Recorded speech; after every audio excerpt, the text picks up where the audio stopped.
Charlie Kirk has been assassinated, and regardless of your political beliefs, that sentence alone should stop us all cold in our tracks. In a healthy society, the news of a public figure's violent death should elicit unity, grief, self-reflection, and sobriety. When you look online, you'll find a lot of that. You're going to find people clearly at odds with Charlie Kirk doing the noble thing, and I really want to commend them. However, in our deeply fractured culture, you're going to see some very sad other things, where Charlie Kirk's death is treated with celebration and mockery, and even calls to more violence. And I think that these responses show us something sobering about the state of our civic and moral life. We are rotting from within. And I'll be the first to admit that my initial reaction to this news was for revenge and for vengeance, for anger and dehumanization. But that path only deepens the spiral. In recent years, we've seen a continual trajectory amongst all political parties and people groups trending towards a demonization of each other rather than dialogue, treating opponents not as people to be reasoned with, not as neighbors, but as existential threats to be eliminated and silenced. And this is a horrific breakdown about what political scientists call mutual toleration. Levitsky and Ziblatt define it as the idea that as long as our rivals play by constitutional rules, we accept that they have an equal right to exist, compete for power, and govern. We may disagree with and even strongly dislike our rivals, but we nevertheless accept them as legitimate. This means recognizing that our political rivals are decent, patriotic, law-abiding citizens, that they love our country and respect the Constitution just as we do. It means that even if we believe our opponent's ideas to be foolish or wrong-headed, we do not view them as an existential threat, nor do we treat them as treasonous, subversive, or otherwise beyond the pale. We may shed tears on election night when the other side wins, but we do not consider such an event apocalyptic. Put another way, mutual toleration is politicians' collective willingness to agree to disagree. To put this into plain terms, we should be able to despise an idea that somebody stands for without dehumanizing the person that stands for it. And as Liliana Mason has shown in her work on mega-identities, when political, religious, and cultural lines fuse into one hardened identity, opponents are no longer merely wrong. They're enemies of the tribe. And this is what happens when political competition gets so intense that political parties start integrating identities into their mix. This, I think, gives us the starting point to answer the question of how we got here in the first place, to where celebrations of violence are even possible. Let's start by talking about identity. Human beings are meaning-making narrative creatures. We process the world through story, and this was apparent to us before the dawn of modern science. But psychologists have shown that our very sense of self is built as a life narrative. This means that our identities are fragile but powerful, and the narrative that we frame our identity within dictates how we interact with the rest of the world. When our identities are cultivated and rooted in the right things, they help us be a strong force for good, for change, and for progress. The unfortunate part is that our narrative identities can also be manipulated. When politics weaponizes identity in its attempt to grab for more power, we end up in a state like we are today. The yoke of this is slavery, captivity to the political elite. And again, as political scientist Liliana Mason points out, we increasingly lose our personal identities into mega-identities that combine partisanship, religion, race, and culture into one hardened package. By now, you're probably picking up that this is identity politics. If you're living in modern America, you have felt this firsthand. Mason notes that a single group identity can have powerful effects, but multiple identities all playing for the same team can lead to very deep social and even cultural divide. Those with cross-cutting, partisan, religious, and racial identities are more likely than socially sorted citizens to welcome the opposing team into their lives and to consider them as fellow citizens. Identity politics is a far more powerful concept if we consider how a collection of identities is working in concert, rather than isolating each one and examining them in turn. The relationship between identities is also identity politics, and it may be a more powerful way to understand political involvement. Not only do our identities work together in powerful ways, but a threat to one identity makes it easier to dislike multiple additional outgroups. Why do I bring this up? Let me answer that by asking you a question. Who would you be if there was nothing to define you? If the answer is nothing, then you're already at the mercy of the political elite. You are dependent on them for your sense of self. Once you take the identity that they've handed to you, their conflicts are now inextricably your own. And I think that the assassination of Charlie Kirk has revealed this in real time. For one group, it feels like the defeat of an enemy character. For the other, it feels like they've lost one of their own. My goal here is, in the best way I can, provide an outsider's description of what's going on with us here in America. As somebody that's part of the identity politics game right now, it is incredibly difficult to do this. So please just offer me some mercy and some grace in the places that my bias shows here. To help unpack the rest of this, I'm going to use different examples of what I'm seeing happening as case studies, as launching points, so to speak, for unpacking deeper psychological things that are happening to us. All of these case studies are not specifically meant to target a particular person or group. Again, they are launching points. With that being said, here's case study 1. In the immediate aftermath of Charlie Kirk's assassination, Drew, or genetically modified skeptic, decided to post to his YouTube page about Charlie Kirk. He called him a despicable fascist ghoul and pointed to a video that Mike and I have responded to in the past. Whether he knows it or not, he used the tragedy as an opportunity to resurface an older video of his attacking Charlie Kirk. Again, before I go any further, I want to be clear. I'm not trying to present Drew as the bad guy here. I just spent a bunch of time iterating how harmful that bad guy versus good guy mentality is. And I would be hypocritical in trying to argue or teach that in this moment. I feel that way, but just because I feel like that does not mean that I'm articulating that. I hope that makes sense. As you'll see, I'm going to point to myself as an instance of somebody guilty and intertwined in this whole toxic scheme. Having said that, I want to focus a little bit on the video that Drew actually points to in that post. In there, Drew frames Kirk as the embodiment of something he calls the shadow gospel, a dark religious parody that thrives on apocalyptic demonology. And he describes Charlie Kirk's movement as dark enchantment, something to seduce young men into being conservatives. And it's my view that actions like this are incredibly dangerous and they perpetuate the cycle that got us here in the first place. This spins the narrative that conservative Christians are not neighbors or fellow citizens to be reasoned with. They are a mass of the bewitched, led by conspirators of delusion.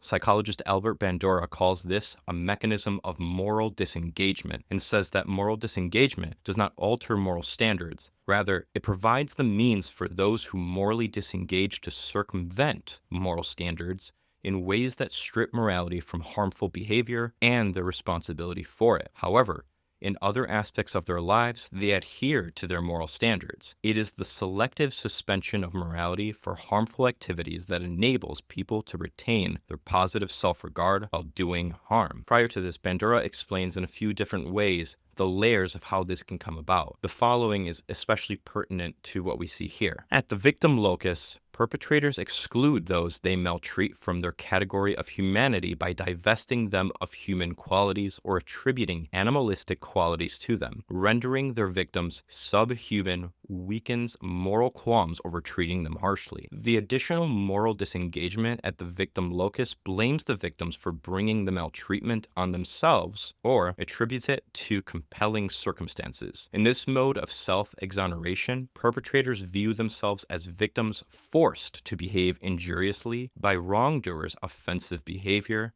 or by force of circumstances. By viewing themselves as victims, they may feel self-righteous in their retaliatory actions. This set of mechanisms either weakens or eliminates the regulatory power of moral self-sanctions over harmful practices. Again, this is not a unique problem for Drew in this case study. Every single one of us are guilty of this in some way, shape, or form. Conservatives are guilty of this. Liberals are guilty of this. Christians are guilty of this. Atheists are guilty of this. This is a self-protection mechanism we have. It is an attempt to sanitize ourselves of the responsibility of our part to play in the story of how we got here. And most of the time, by my lights, this isn't a malicious thing that we're trying to do. If all of this stems with how our identities are rooted, this is in effect a survival instinct. However, for all intents and purposes of this case study, Drew has propagated a conspiracy theory. And if anyone thinks I'm using that term loosely here, political scientist Michael Barkin has shown how conspiracy theories operate by imagining a hidden cabal orchestrating evil. So for Drew in this video, he insists that Kirk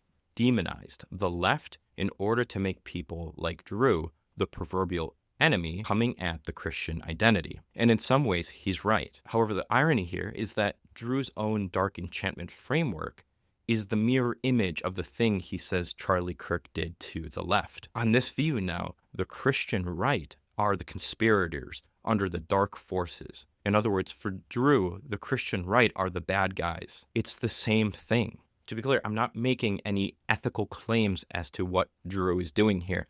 I am simply describing the things that are happening. This is projection. What Drew condemns, he enacts. He claims Christians dehumanize and then dehumanizes the Christians. He accuses them of conspiratorial thinking, then does the same. To be fair to him, the same exact thing happens on the other side. Other scholars like Susan Apatow have warned about this. As soon as you cast your intellectual opponents outside of moral concern, cruelty towards them is not just possible, it can be celebrated. I'm not here to defend Charlie Kirk. And to be honest, I haven't really paid attention to anything from Charlie Kirk for as long as I can remember.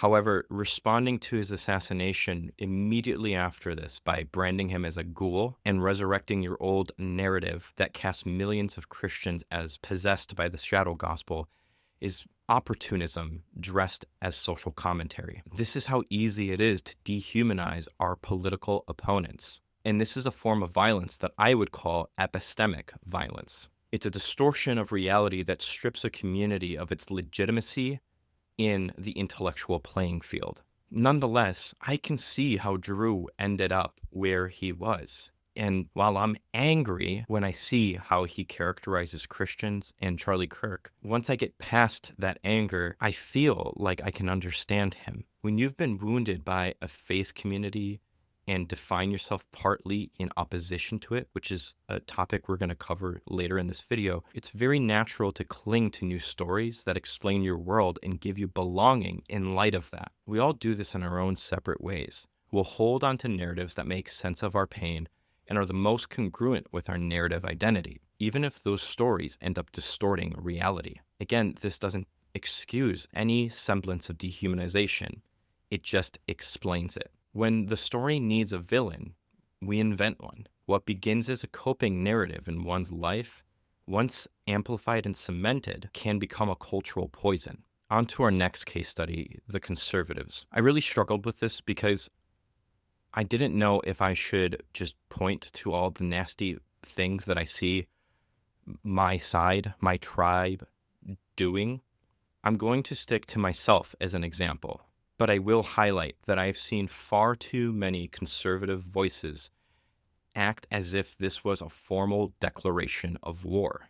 I've seen my tribe call the left literal demons, validating the very thing Drew called out in our previous case study. And this rhetoric is all mirroring the same thing I've critiqued with Drew and in the opening of this video. In-group, out-group nonsense. The intoxicating certainty that our story demands vengeance. And I have to confess this, I felt it too. When the news of Charlie Kirk's shooting broke out, I immediately thought, look what they did to us. And at that moment that I put those words together, the categories unraveled. Who exactly is they? And who is us?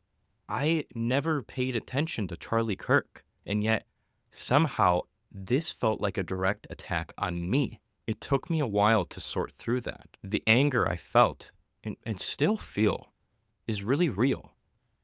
And it wasn't even directed at the loss of Charlie Kirk. It was more so aimed at what he represented. In other words, in the primordial lizard brain part of me, my tribe had been attacked, and a perceived leader of my tribe had been assassinated.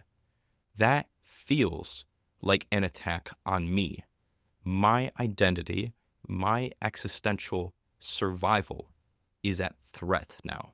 To be clear, I'm not saying this is what I actually think is the case. This is me describing what is happening psychologically inside of any of us anytime somebody within our own tribe gets attacked in such a way. Our level 1 system of thought, the intuitive lizard brain part of us, interprets this as a threat. Then we have to go further to that higher order reasoning in order to understand it's not. And it's scary to admit any of this on camera. I myself fell into what we previously called out. This was mega identity at work again, mixing faith, politics, culture, all the above into something that forced me to feel this as an attack on myself. So for anybody on the left that can't understand why conservatives are feeling the way they are and behaving the way they are, conservatives right now are feeling as if their identity has been attacked. Not just rationally, but on a visceral level. I felt this. This was a deep personal wound I felt. And I know it might not make sense, but that is what happened. And when that happens, anger is not measured. Vengeance isn't abstract. It all becomes personal. Even as I'm recording this video, I am resisting the temptation to give in to that pull. Here I am trying to explain the science behind identity politics. I know the factors at play, and yet in this very moment, someone from my side was assassinated, and my mind, at that point, immediately casted a villain. As a narrative creature myself, I caught my mind casting a they the moment Kirk died. And this is how radicalization begins. Not overnight, not in a single act, but in the small, imperceptible moments when we let this anger and fear of threat to ourselves fuse with our identity. This is the moment where the villain of the story becomes clearer to us than a neighbor standing next to us. Then vengeance begins to feel righteous. A false sense of righteousness then leads to vindication. Vindication then leads to justification. And this all then leads to violence and perpetuates the cycle again. If even those of us who understand these dynamics at play can't escape them, none of us are immune. For the next case study, I want to focus back on Drew. And Drew, if you're listening to this, I'm not trying to pick on you. I'm sorry. One of the most widely circulated pieces of Drew's recent videos is urging his audience to not debate Christians, especially public apologists. At the time of me recording, it's at about 370,000 views. And this is how I hear his claim. Dialogue only empowers the other side. And it's framed almost like a moral stand. Don't talk to Christians. The video then unfolds in 3 main points as I see it, and each 3 points can serve as a launching point to understand some deeper mechanisms at play. First, Drew argues that debate culture is inherently corrosive. It's sort of like a blood sport. This is where Drew and I can agree, actually. I personally feel the same way, and it's one of the reasons I really hate debates. There are so many bad faith debates out there that are about scoring rhetorical points and social points rather than seeking truth. But I think Drew stretches the concern too far to the point of denigrating human-to-human interaction. And to Drew's credit, he's not saying don't talk to Christians altogether. It's mainly just going to be in that relational context rather than public format. Second, he invokes anthropologist Joseph Heinrich's theory of creds, credibility-enhancing displays, and insists that belief is formed primarily by costly actions, not rational arguments. At this point, Drew is identifying a partial truth but ignores the larger framework. Heinrich doesn't claim that arguments or testimony are irrelevant. In fact, his model emphasizes that verbal statements still matter. For context, the general idea here is that when you say you believe something or represent a particular tribe that is tied to a belief, Just saying it or giving an argument for it might not be enough. Credibility-enhancing displays, especially in religious contexts, give certainty and legitimacy to the claims that you make. These claims then aid in the process of belief formation. Things you say can be persuasive when they're paired with costly actions. And so credibility-enhancing displays are congruent and cooperate with argumentation and dialogue.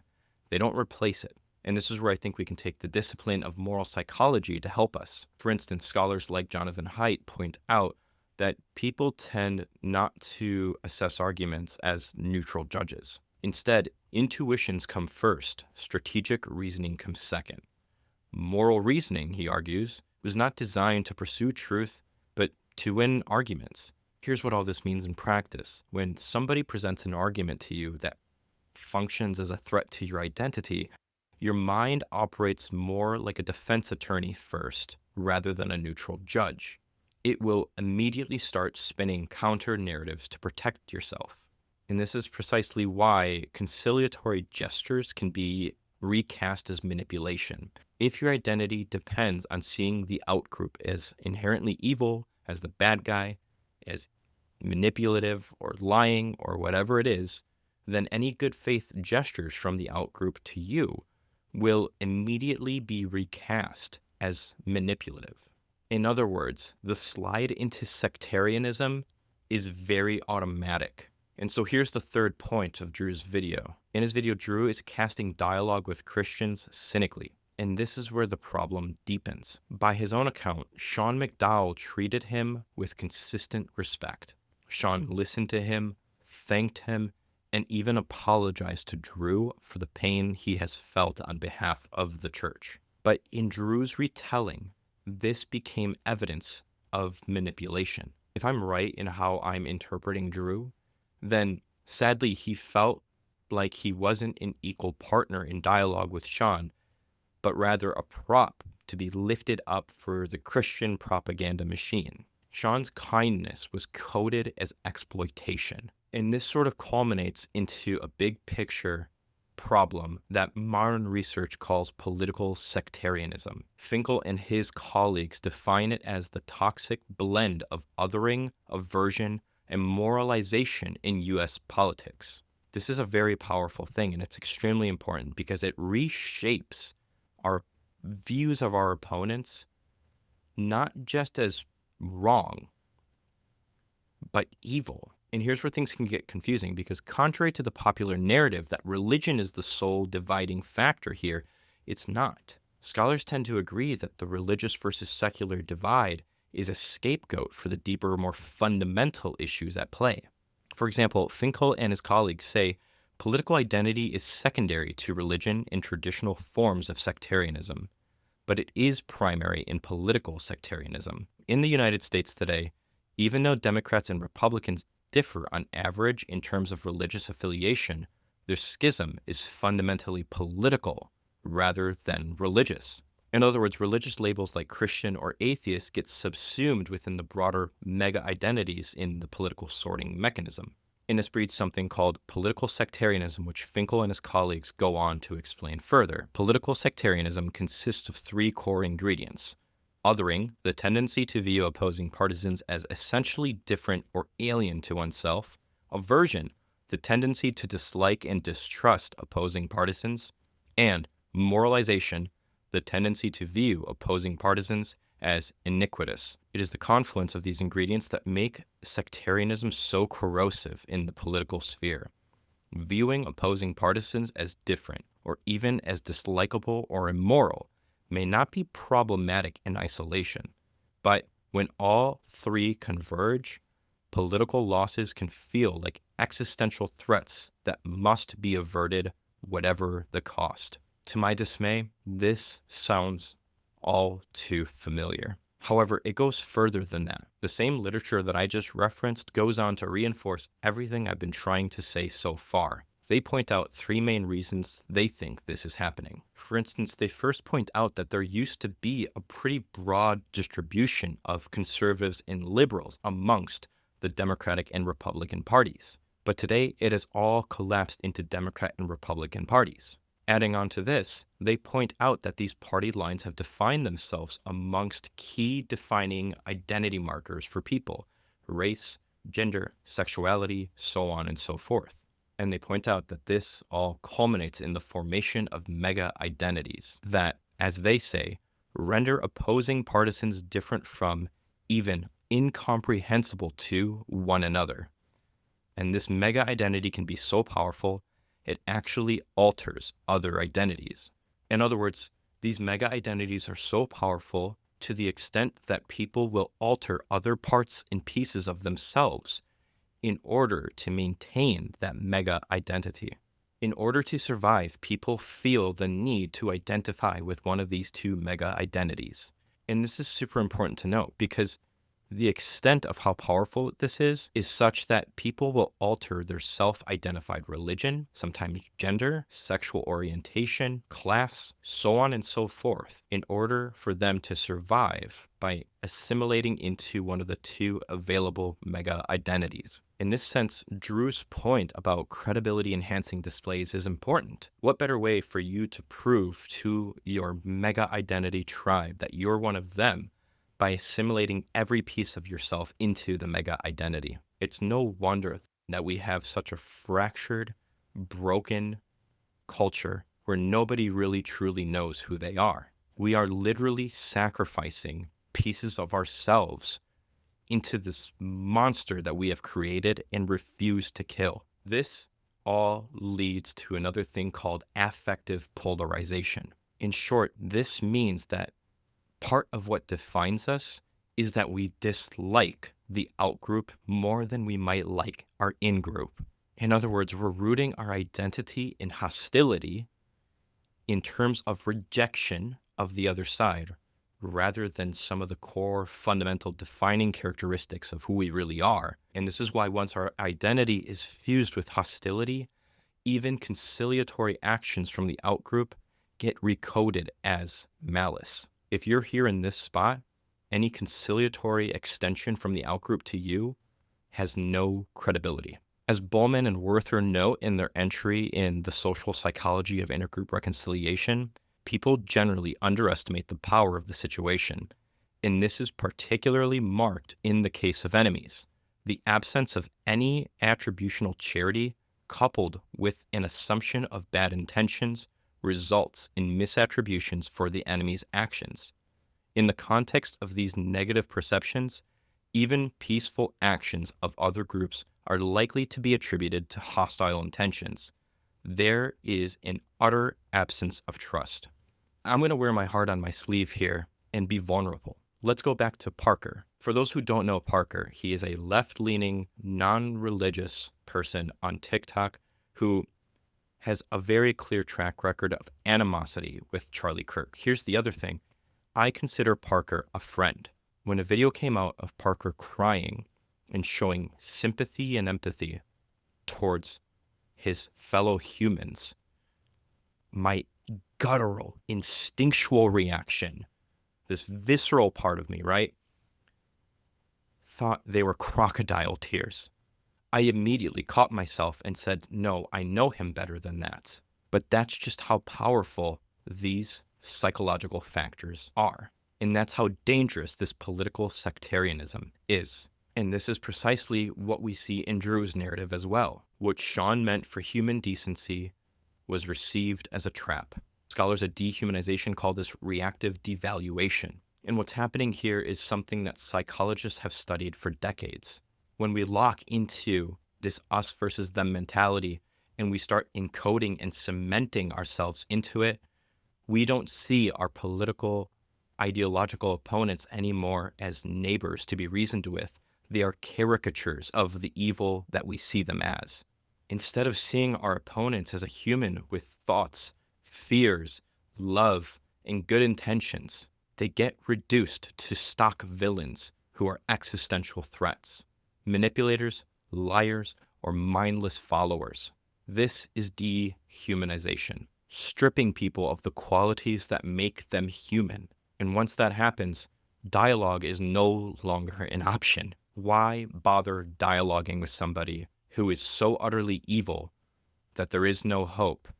Or is so utterly brainwashed that there is no reasoning with them. This is another reason why these mega identities and the political sectarianism and identity politics are so problematic. Social scientists have shown that we think of the other side as broad categorical boxes when in reality, we know how much nuance there is within both groups. Pair that with the fact that we evaluate the outside group with callousness, coldness, irrationality, and so forth, you have a recipe for dialogue disaster. The dialogue is over from the very start because we are both starting from a position that the other side can't actually be reasoned with. And this is also one of the reasons why attempts for unity and reconciliation are failing. If your identity is defined by the mega identity that the political elite give you, and your identity is not defined just by who you are, but who the other bad guys are, and you are defined by your hatred or disdain for the bad guy, then reconciliation is a threat. Reconciliation doesn't just change your mind about the issue at this point. If you are a person that has fallen so far into letting these things happen with regards to your identity, now you have to incur a cost in order to reconcile with the other party. It's asking you to revise your very sense of self. Because again, if your sense of self is defined by who the bad guy is, in order to reconcile with the bad guy, you have to change your beliefs about the bad guy, which means you have to change your beliefs about yourself. This is again noted by psychologists like Herbert C. Kellman. The third process, reconciliation, which is the focus of our concern, presupposes conflict resolution of the type that I've described. The development of working trust, the transformation of the relationship towards a partnership based on reciprocity and mutual responsiveness, and agreement that addresses both parties' basic needs. However, it goes beyond conflict resolution and representing a change in each party's identity. The primary feature of the identity change constituting reconciliation is the removal of the negation of the other as a central component of one's own identity. And so here's the crux. Reconciliation is going to require that we do the hard work of removing the demonization and dehumanization of the other side as a core of how we define ourselves. And this is why it's so costly. In order to do this, it will feel like you are giving up a piece of who you are, because so much of our modern identities have been defined in terms of our opposition. It will hurt. It will cause alarm bells in your nervous system. And the scholars point out that real reconciliation doesn't just mean compromising with each other. It means reworking your identity so that the other side is no longer denied humanity. So they're no longer denied recognition or legitimacy, and acknowledging that they are a legitimate partner in our civic and moral communities. This does not mean you agree with their narrative. It does not mean you agree with their whole story. It is about making room and accepting that their story will exist alongside yours. And it is terrifying if you spent your whole life defining yourself in opposition to their story and seeing their story as a threat to yours. That's why gestures of respect and dialogue can be recoded as manipulation. It's easier to double down on mistrust than to risk the vulnerability of an identity shift. And if this isn't taken seriously, it leads to something darker. In another famous study, Americans were asked to rate different groups in terms of ape to fully human. And shockingly, many openly placed political opponents or religious opponents in the ape category. Again, blatant dehumanization, literally seeing the other side as less evolved and therefore less human. And this is why Charlie Kirk was right when he said that when we stop talking to each other, violence will happen. And this is why Druze don't talk to Christians or don't debate Christians idea is so dangerous. What sounds like a morally justified, principled refusal To not give the enemy an inch is really just a refusal to grant the other side some basic respect. It doesn't break the cycle of hostility, it fuels it. It is an erosion of our shared humanity. Again, I am not saying Drew is the only one doing this. We are all guilty of this. And I'm also not casting any normative ethical judgment here. This is me just trying to explain the very human, very real, visceral experiences that I think we are all struggling with, and urging you all to see this sort of behavior within ourselves for what it is. It's not a principled, moral, ethical act. This is a subconscious way to protect ourselves and vindicate our dislike of the outgroup. The only way out of this is to rediscover a story that is larger than the outgroup, one that grants identity without enemies. At this point, the problem should be clear. We are caught in a sectarian spiral. Identities have fused into mega-identities. And once that happens, even simple gestures like dialogue or acts of grace can feel like betrayal. Kindness gets recoded as manipulation, and even gestures of reconciliation can feel like a threat. We are now a culture that would sooner protect the negation of the other than risk hurting our own tribe. So after all of this, now we have to ask, how do we break free? How do we avoid digging ourselves deeper into this cycle? Because again, here's the truth. Political sectarianism and all of the things that we've just discussed isn't a concept out there. It is in us. We are all part of this. And if we are not careful, this will destroy us. How do we stop this? Let's start with some signs. If you catch yourself thinking that the other side is not just wrong, but they are bad, corrupt, indecent, less than human, that is sectarianism. If you feel a rush of satisfaction when the other side loses, that's sectarianism. If you hear an olive branch being extended to you from the other side and your visceral reaction is mistrust, that's sectarianism.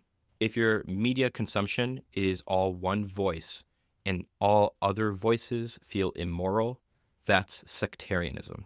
If you use dehumanizing rhetoric or demoralizing rhetoric of the other side, like ghouls, NPCs, sheeple, demons, and so on and so forth, that is sectarianism and dehumanization. Think about it this way. Just like you would look for physical symptoms of a sickness, here, these are the symptoms of the sickness of sectarianism. And naming them matters.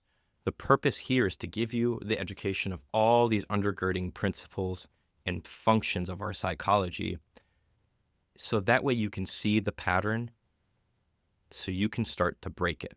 And you don't have to be a Christian in order to see why this is so dangerous. The research is clear. We now dislike the other side more than we like our own side. That corrodes trust. Silencing opponents backfires. It strengthens extremists and makes moderates feel invisible. Dialogue done well actually moderates. People who hear the other side in structured ways end up less extreme, not more. And humanization is teachable. Hundreds of studies show that working alongside people across divides reduces prejudice. On purely civic grounds, we need to stop. And one thing that I really want to say here is, again, that we are all guilty of this. If you want to be part of the movement that breaks our culture out of this decaying monstrosity that we have built for ourselves, here are some actionable steps that you can take today. One is reset your information ecology. Add one or two credible sources outside of your bubble. When you see really intense headlines or outrage headlines, give yourself a moment before you repost or share to anybody else. That single pause aids in breaking the viral loop. 2, practice perspective getting. Don't just imagine the other side. Talk to them. Take real attempts to understand people. And when you don't understand what they're saying, rather than getting defensive, use phrases like, hey, help me understand this better.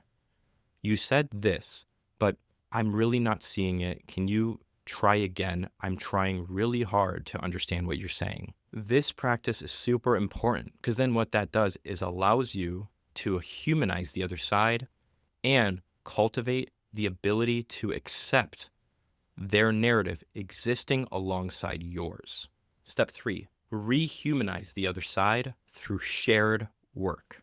Serve the people you disagree with and find opportunities to serve others with them. Working together for a shared common goal promotes unity and rehumanization with each other and understanding of each other. This promotes an equal status, a shared goal, and visible respect for each other. That is going to be one of the hot knives on the butter of political sectarianism. 4, audit your narrative. Take some time and really write out your story and how you see your identity and how that relates to politics. Who are the heroes?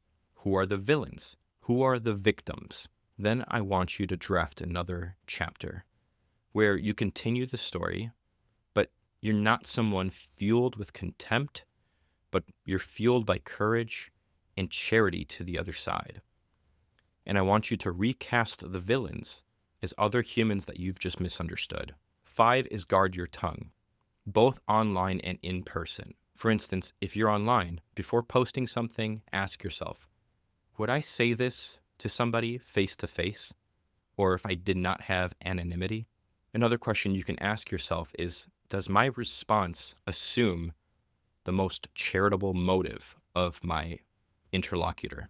If the answer is no, then it's not worth it. Delete what you're about to say, or don't say it at all if you're in person, because it's not worth it. Ban dehumanizing labels. Ban from your language demoralizing labels. Do not let language come out of your mouth or through your phone that takes away from the moral status and worth of the person you're talking to. Whenever you do this, you are literally training yourself to see people as less than human. Yes, all of this, if you do it, will hurt. It's not going to be comfortable because, again, this involves removing the negation of the other as part of your identity. It will feel like you're losing a piece of yourself, but it's actually the opposite. By doing this, you'll be getting back your freedom. And I'm willing to bet that you will find a truer sense of your own self. I want to finish off by saying one last thing. This is precisely why I think the Christian story matters. The Christian story does not deny the pulls of tribalism. It confronts it head on and critiques it. In Christ, God took on the cycle of retaliation and broke it. On the cross, Jesus refused to make his enemies the they that we've been talking about in the way the disciples even wanted him to. Instead, he prayed, "Father, forgive them, for they know not what they do." In that moment, the offending party was not destroyed. They were reconciled. Where for us, reconciliation felt like death because it involves giving up a piece of ourselves, for Christ, it was so easily done. And we can have that sort of freedom and power as well, because the Christian story offers you an identity that can survive without the need of enemies. Paul put it this way, "You have died, and your life is hidden with Christ in God." If my life is hidden with Christ, I don't need an enemy to make me real. And this is what makes Christianity unique in the marketplace of identities. Political parties and ideologies often depend on opposition for coherence. They need a villain to survive. But the Christian story gives you an identity grounded on grace, not hostility. The church is not meant to be defined by who we exclude, but a body defined by the one who decided to include us while we were his enemies. This means for the Christian that dialogue is not optional. It is the shape of our calling. We are commanded to love our enemies, to bless those who curse us, to turn the other cheek, not because we are weak, but because our identity is anchored in something stronger than tribal survival could ever be. The way out of sectarianism, then, is not to stop talking. It is to learn how to talk differently. who no longer need a they to justify their existence. And I think that dialogue becomes possible again in the freest, most powerful sense when we find our identity in Christ rather than in the negation of the other, rather than in our hatred of our enemies. The way out of this is not easy, but it's worth pursuing. It starts with naming the poison within us, and it grows from there by practicing new habits of mind and speech. And I believe as a Christian that this process is completed in Christ, the only identity strong enough to free us from needing enemies at all. You made it to the end of this video, which means this message matters to you. If you want to see more content like this reaching people for Christ, you can help make it happen. Your support makes these videos possible. Click the link below and donate today. And if you want to go even deeper, consider joining our Patreon community. You'll get early access to videos, behind-the-scenes content, and a place to connect with others passionate about this mission.